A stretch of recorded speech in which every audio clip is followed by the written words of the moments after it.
Olá, amantes da infectologia, tudo bem com vocês? Aqui quem está falando é a Tiffany e estamos com mais dois participantes. Nosso queridíssimo Nathan e um convidado especial, a professora Camila. Bom dia, professora Camila. Bom dia, Tiffany. Bom dia, pessoal. Tudo bom com vocês? Bom dia, gente. Estamos aqui para mais um episódio, né, com uma presença ilustre, que é a professora Camila. A professora Camila, ela é graduada, né, em enfermagem pela Universidade Federal do Ceará, em 2010. Ela tem mestrado em microbiologia médica pela UFC em 2013 e doutorado em farmacologia também pela UFC em 2017. Ela já foi docente substituta de imunologia básica e clínica, histologia, embriologia, farmacologia geral e microbiologia no curso de medicina da UES, inclusive deixando saudades, né, em várias turmas que tiveram o privilégio, né, de aprender com ela. E atualmente é pesquisadora voluntária do Departamento de Fisiologia e Farmacologia da UFC na modalidade de estágio e pós-doutorado, além de servidora efetiva, técnico-administrativa da UFC em enfermagem e clínica médica. Inclusive, Tiffany, e público em geral, né, não sei se vocês sabem, mas a importância da professora Camila é tamanha, né, para a UES. Ela chegou a ser homenageada com um nome de turma, certa turma 2022 da UES que se formou agora, né, ela é batizada, né, de turma professora doutora Camila Fernandes, né? Então daí vocês tirem a importância que ela teve a gente, né, e para diversas outras universidades, né, instituições que ela trabalhou, tá ok? Sim, a professora Camila tem um peso muito grande pra gente e ela é maravilhosa, vocês vão adorar. Eu agradeço, gente, o convite, tá? Tô muito feliz de estar aqui com vocês hoje, podendo compartilhar um pouquinho do conhecimento sobre as bivalentes. Bom, professora, vou começar com a pergunta mais básica. O que é essa vacina bivalente? Pronto. A vacina que a gente já conhece, né, as vacinas iniciais contra a Covid-19, eram vacinas, lógico que muda de um laboratório para o outro, mas de forma geral eram vacinas que protegiam contra a cepa original que deu início, né, à pandemia e a disseminação da doença lá em Wuhan, na China. Depois de um tempo, em 2021, mais ou menos em setembro de 2021, foram surgindo ao longo do tempo as variantes, né, do SARS-CoV-2, e a variante Ômicron, ela surgiu ali em meados de setembro de 2021. Essa vacina bivalente é uma vacina que protege contra a cepa original, contra a variante original, aquela que primeiro deu início, né, à doença, e contra algumas subvariantes da Ômicron, né? Então ela é bivalente porque ela é composta por duas composições, que eu vou já falar mais na frente, e basicamente ela protege contra duas coisas, duas variantes, né, contra a cepa original e contra a subvariante Ômicron. Dependendo da bivalente, porque aqui no Brasil nós temos dois tipos de bivalente disponíveis. Dependendo da bivalente, ela vai proteger contra a variante original mais a subvariante BA1 da Ômicron, e a outro tipo de bivalente protege contra a variante original mais as subvariantes B4A e B5A, tá? Então, basicamente, é uma vacina que vai proteger contra duas variantes ou dois subtipos do vírus. Sim, então no caso a diferença dessa para anteriores, para as monovalentes, seriam o fato de ela agir em duas variantes? Isso, a vacina original, ela age contra a cepa prioritária, né, a primeira que deu início à pandemia, e a bivalente vai agir tanto contra essa cepa original, contra as subvariantes. Então ela pega as duas variantes, né, a original e os subtipos dessa, principalmente da Ômicron. Então, basicamente, é uma vacina que acrescenta aquela original à subvariante Ômicron. Sim. Então, teria uma vantagem em relação à monovalente, né? Sim, ela tem uma vantagem com relação à monovalente justamente por ela proteger contra essas subvariantes. Porque o que aconteceu? se criou, né, a vacina original contra aquela variante, contra aquela cepa que deu origem à doença. Só que com o tempo o vírus ele foi adquirindo uma série de mutações e originando variantes cada vez mais transmissíveis. E aí sentiu-se a necessidade de adaptar essas vacinas de forma que essas variantes cada vez mais transmissíveis, que também eram mais mutadas, ou seja, elas também apresentavam um escape ao sistema imunológico. Então, uma vez que eu tomei a monovalente, que eu fiquei protegida, né, que eu produzi anticorpos contra aquela cepa original do vírus, à medida que esse vírus vai evoluindo e vai sofrendo mutações, aquelas novas variantes, como no caso da Omicron, ela passa a escapar, né? Ela pode escapar desses anticorpos, então ela pode fugir dessa resposta imunológica, porque ela tem mutações na proteína spike que tornaram ela mais diferente do que a cepa original. E aí os anticorpos que foram produzidos naquela vacina inicial podem não mais conseguir neutralizar a variante Omicron. Portanto, ter uma vacina que induz uma resposta imune específica contra essas novas subvariantes traz uma vantagem e um acréscimo em termos de eficácia vacinal, né, evitando esse escape imunológico que acontece quando a gente toma só a monovalente.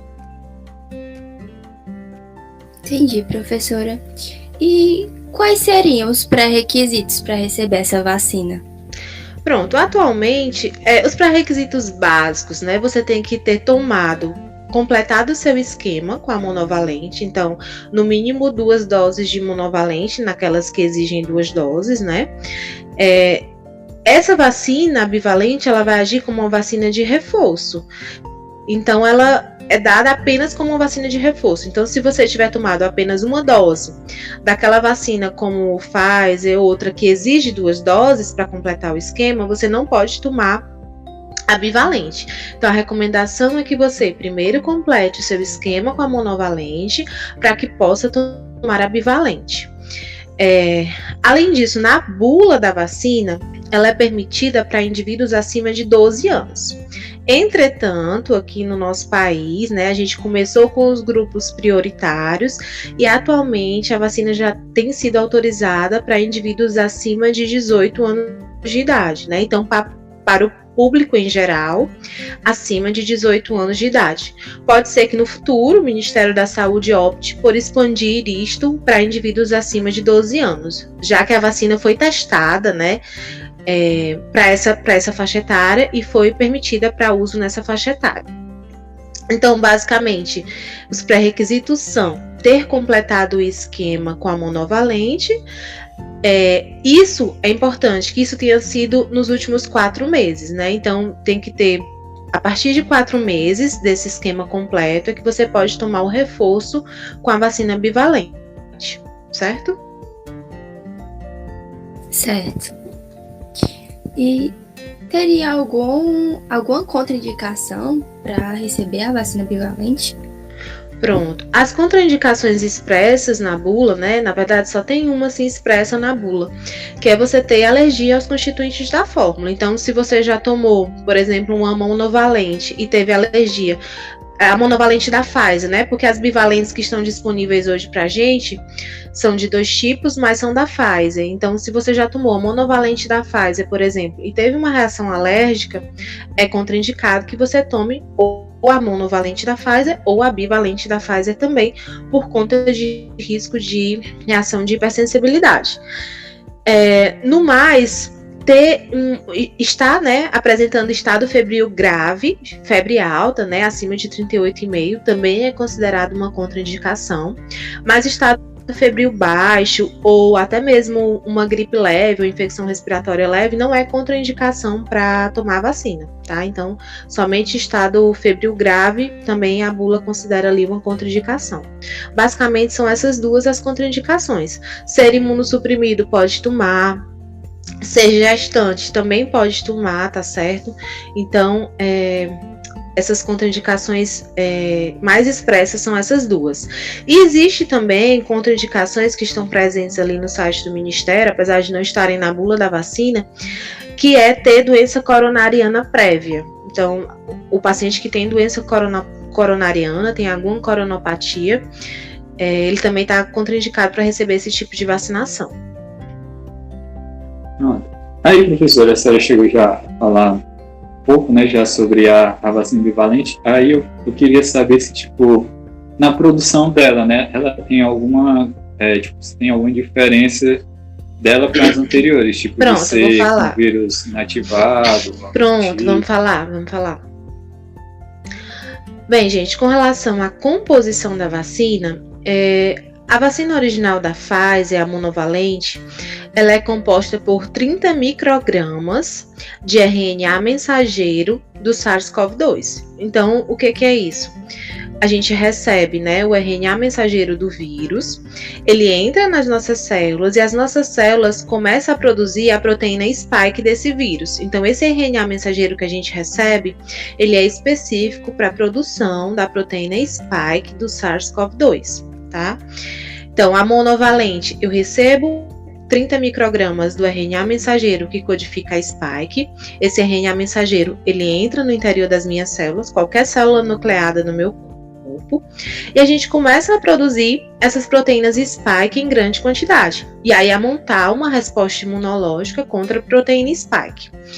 Já a vacina bivalente, ela é constituída por 15 microgramas do RNA mensageiro que codifica a spike da cepa original, mais 15 microgramas do RNA mensageiro que codifica a spike das subvariantes. Aí vai depender da vacina. A gente tem dois tipos de bivalente. Uma é composta pelo RNA mensageiro da proteína spike que codifica a cepa original, mais a subvariante Ômicron BA1, certo? E a outra vacina, ela é constituída pelo RNA mensageiro da cepa original, mais o RNA mensageiro que codifica a proteína spike das subvariantes BA5 e BA4.1, tá bom? Então, o que vai diferir é, a monovalente tinha 30 microgramas de RNA mensageiro para codificar a spike lá da cepa original, e a bivalente é dividido, 15 microgramas para o RNA mensageiro da cepa original, mais 15 microgramas do RNA mensageiro que codifica a spike das subvariantes. Então, basicamente, quando o indivíduo ele é exposto a bivalente, ele vai receber tanto o RNA mensageiro da spike como da subvariante, e aí ele vai montar uma resposta imunológica tanto contra a cepa original como contra as subvariantes da Ômicron. Entendi. Então é como se a vacina meio que tivesse um certo armazenamento, né? Que a monovalente ela utilizava para ser todo de uma cepa específica da vacina, né? A vacina. Então, no caso, a bivalente, ela seria, esse armazenamento meio que seria dividido para as duas cepas, né? Isso, e só lembrando, né, o conceito de vacina, na vacina, independente da vacina, a gente vai receber o antígeno ou micro-organismo todo. No caso da Coronavac, o indivíduo recebia o SARS-CoV-2 todo morto, ou essas vacinas mais novas, como da Pfizer e da Moderna, o indivíduo ele recebe, são vacinas de RNA que a gente chama. Ele não recebe o antígeno do vírus ou da bactéria, no caso do Covid do vírus, mas ele recebe o RNA mensageiro para que o próprio indivíduo sintetize aqueles antígenos. Então, várias proteínas spike vão ser produzidas pelo aquele indivíduo, né? O que amplifica essa exposição a esses antígenos. E a partir disso, o nosso sistema imune vai reconhecer esses antígenos. Os linfócitos T e B serão ativados para a produção de anticorpos ou de uma resposta de célula T de memória. Então, a diferença dessas vacinas, no caso da bivalente, ela é uma vacina, assim como a monovalente da Pfizer, que utiliza a tecnologia do RNA. Então, é uma vacina de RNA em que o nosso corpo ele começa a produzir as proteínas spike e montar uma resposta imune a partir disso. E aí, como eu falei anteriormente, na bivalente vão sendo produzidas proteínas spikes contra a variante, contra o vírus original e contra as subvariantes. E aí a resposta imune vai ser montada contra as duas coisas, não só contra a monovalente, né? Não só contra a cepa original, como nas vacinas monovalentes. Professora, o fato de ela ter menos produção de proteínas spikes faz com que ela seja caracterizada como de reforço? Pronto, perfeito. Ótima pergunta, Tiffany. Então, um dos fatores, né, que faz com que essa vacina seja exclusivamente de reforço é justamente o fato dela ter a metade da dosagem da vacina monovalente, se a gente olhar para cada subtipo viral, né? Então, ela tem 15 microgramas da Omicron e 15 microgramas da cepa original. Então, ela é uma dosagem mais baixa se a gente pegar os 30 microgramas da monovalente, né? Então, um fator principal, basicamente é isso que define o fato dessa vacina ser de reforço. Essa quantidade menor de cada antígeno, né? De cada RNA mensageiro na composição da vacina. E aí, de fato, o indivíduo já tem que ter umas células de memória prévia, no caso da cepa original, para que ele responda ali. E como a gente também já foi exposto a essa cepa original, querendo ou não, a gente já tem um pouco de reação cruzada contra as proteínas spike da Omicron, né? Então, uma dosagem menor é suficiente para estimular o sistema imune, já que a gente já foi exposto, a gente já tomou as outras vacinas, então já tem um certo grau de resposta contra essas variantes. Sim, entendi, professor. Só um acréscimo aqui, gente, em termos de percentual de eficácia, se a gente for pensar, qual o acréscimo que essa bivalente, né, em termos de proteção, qual o acréscimo em termos de percentual? Viu-se que o reforço com a bivalente, ele tem um acréscimo em comparação com o reforço com a monovalente, tá? De cerca de 30% na proteção contra casos moderados a graves da doença. Então, se a gente comparar, professora, tanto faz eu tomar um reforço com a monovalente ou um reforço com a bivalente, a monovalente vai proteger também, tá? Contra casos moderados a graves, então é uma proteção muito boa. Mas a bivalente, ela traz um acréscimo de 27% a 30% nessa proteção, contra casos moderados e graves, naqueles indivíduos que recebem a vacina de 2 a 3 meses após completarem o esquema com a vacinação anterior. Quando esse prazo ele aumenta para 8 meses, então eu completei meu esquema, só 8 meses depois que eu tomei a bivalente, essa proteção ela ainda sobe para 57%, esse acréscimo na proteção. Tá? Então, tem sim um acréscimo em termos de proteção contra a doença moderada e grave quando eu tomo a bivalente. E outra coisa que vale salientar é que essa proteção contra as doses de reforço, seja monovalente ou seja bivalente, os estudos eles mostram que é uma proteção relativamente curta, né? Ali de 6, 8, 12 meses, dependendo do indivíduo. Isso quando eu estou falando em termos de níveis de anticorpos protetores. Portanto, é extremamente importante que a população ela siga a recomendação do Ministério da Saúde para tomar as doses de reforço. Primeiro, porque o vírus está sofrendo constantes mutações e, segundo, porque a memória imunológica contra o SARS-CoV-2 ela não dura tanto tempo como ela dura para alguns outros vírus ou bactérias, por exemplo. Então, a gente tem que estar sempre estimulando o sistema imune. E mais do que isso, é importante manter o seu esquema vacinal, seja de reforço com a mono ou com a bivalente agora que está disponível, para evitar que novas variantes surjam, né? Então, se tem um indivíduo que ele não se vacina, ele não tomou nenhuma dose, ou ele tomou, mas ele não tomou o seu reforço, a memória imunológica daquele esquema original não vai durar para sempre. Então, ali com 6, 8 meses até 1 ano depois, esse indivíduo ele está suscetível a novamente adquirir nova infecção. Pode ser uma infecção mais leve, mas ele vai adquirir infecção. O vírus ele pode sofrer novas mutações e gerar mais e mais variantes. E a gente não tem exatamente certeza se essas variantes elas vão ser mais ou menos perigosas, né? Então, o ideal é que a gente evite esse risco na população.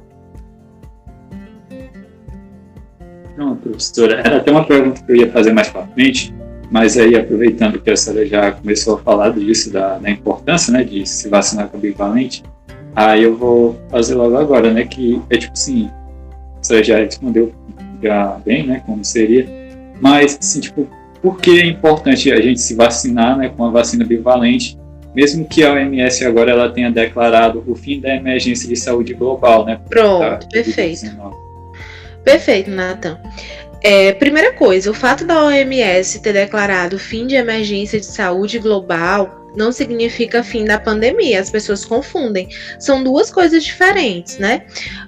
Definir emergência quer dizer que aquela doença ela vai gerar esforços extremamente direcionados para ela, né, em termos de saúde pública. Então, quer dizer que a OMS vai direcionar todos os seus esforços para conter aquela situação.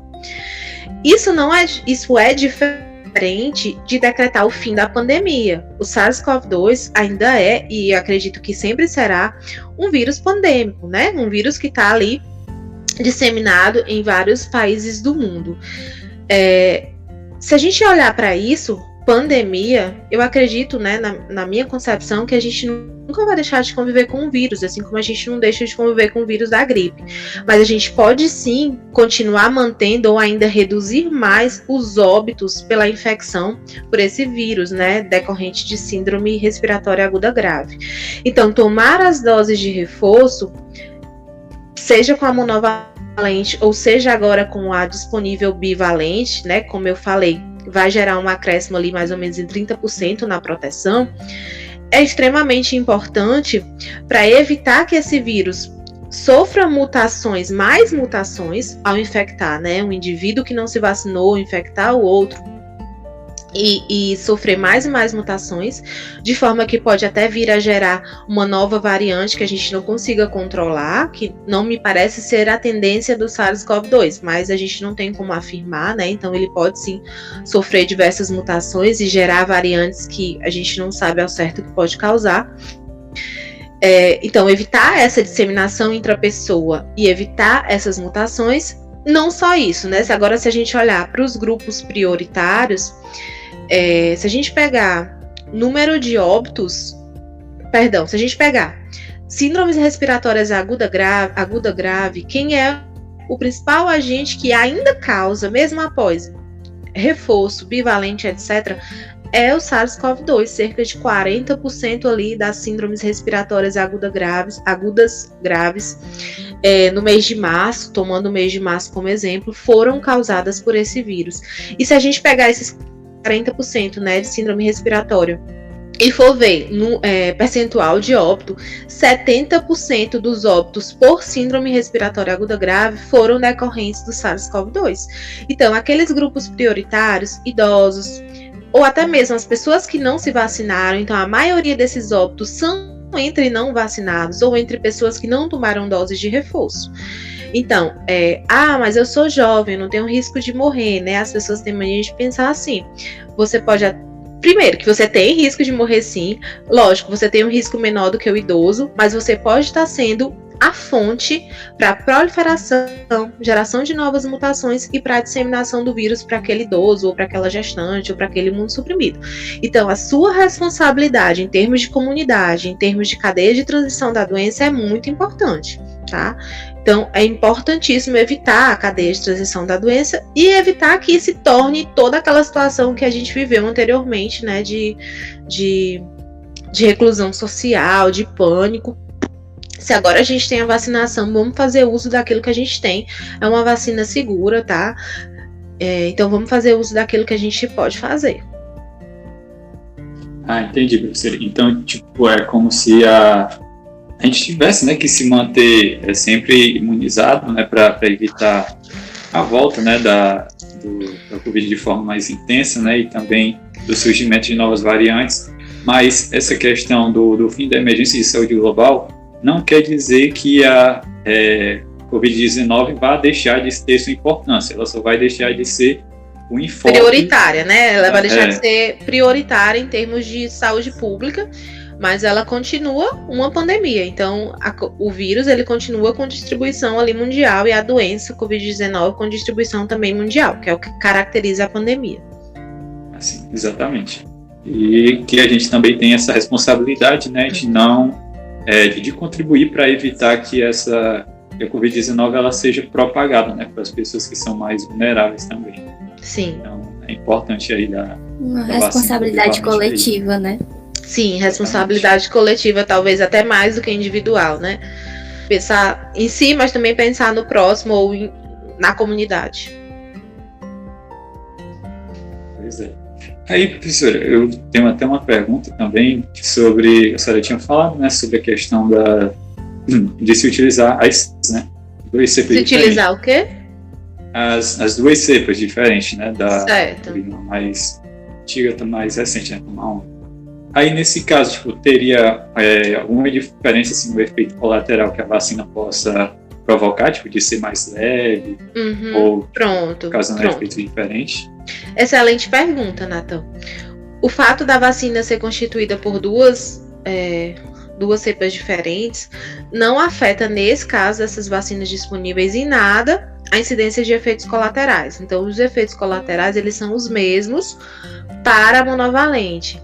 Os mais comuns, né, são aqueles dor no local da aplicação, é uma vacina intramuscular, né, então ela pode causar um processo inflamatório local acentuado, então dor no local da inflamação,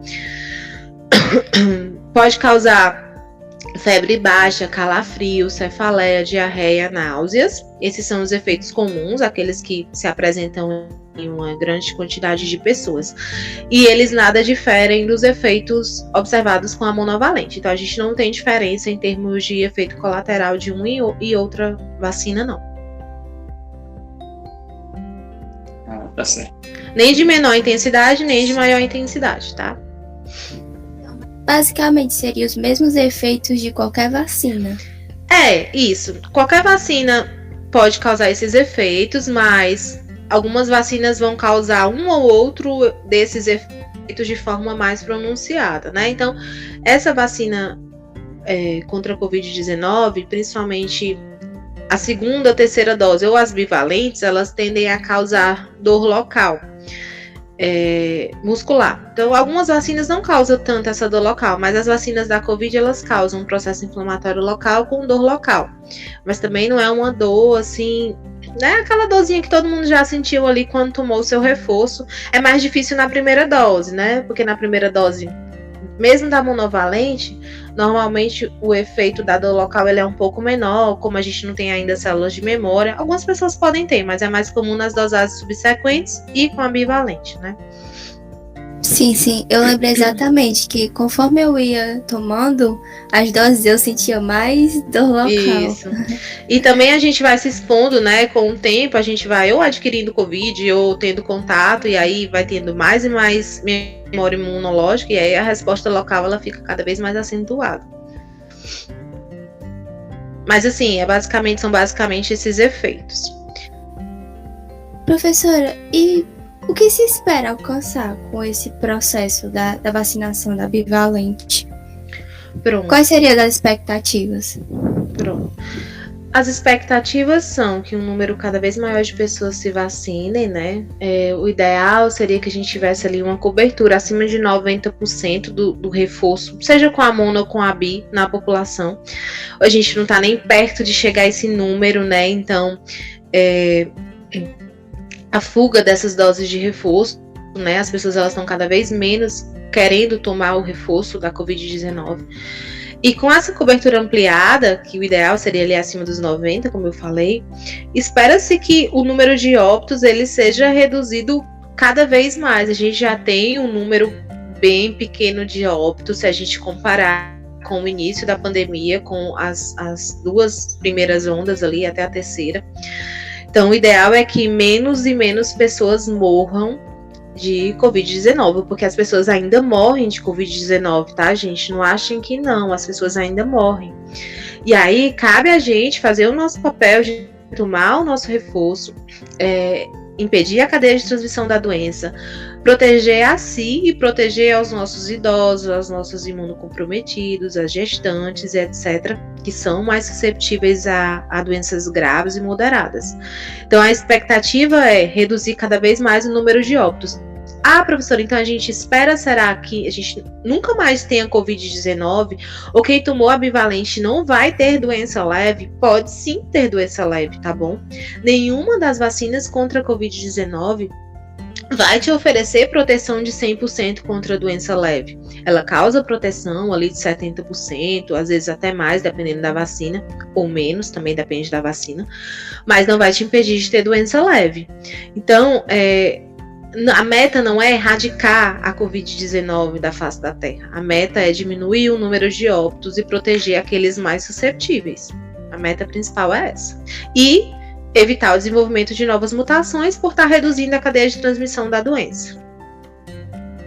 Certo. E no caso, se a pessoa quisesse aproveitar a oportunidade, ela poderia tomar, a vacina da gripe junto com a vacina bivalente? Pode, né? Ela deve, na verdade. Se ela estiver entre os grupos ali que podem tomar a vacina da gripe, ela deve tomar a vacina da gripe junto com a bivalente. Inclusive, eu tomei a vacina da gripe junto com a bivalente. Não senti quase nada no braço da gripe, mas no braço da bivalente ficou um pouquinho dolorido ali. Mas de efeito adverso eu não senti quase nada. Então o indivíduo deve tomar. No começo, né, quando as vacinas elas foram criadas, tinha-se uma precaução de não tomar a vacina da gripe junto com a vacina da Covid. Mas isso nem era porque tem algum efeito adverso se eu tomar as duas juntas, não. Era porque a vacina da Covid ela era muito nova e queria se estudar os efeitos adversos. E se eu desse duas vacinas juntas, eu não ia saber se aquele efeito era da Covid ou era da vacina da gripe. Então, basicamente, no início, evitou-se isso por isso. Mas em termos de imunogenicidade ou de até mesmo de desenvolvimento de efeitos adversos, não tem diferença se eu tomar separado ou se eu tomar junto. Então, pode sim tomar as duas, deve, na verdade, aproveitar o mesmo momento ali para tomar as duas vacinas. Certo, professora.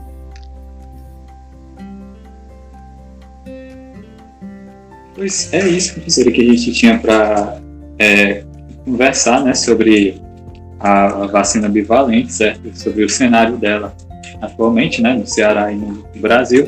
E nós queríamos agradecer enormemente pela sua presença, certo? Por ter abrilhantado, né, esse momento, essa conversa com a gente aqui para tentar, né, conscientizar a população e passar informações sobre a vacina bivalente na atualidade, né, que a gente sabe que é muito importante, né, que a gente se vacine para manter e melhorar cada vez mais, né, o cenário da Covid-19 no nosso cenário atual, né. Então, nós deixamos as portas abertas, assim, convidado para voltar mais vezes no nosso podcast para seguir, né, abrilhantando, né, como a senhora fez hoje. Então, a gente agradece demais a sua presença, certo?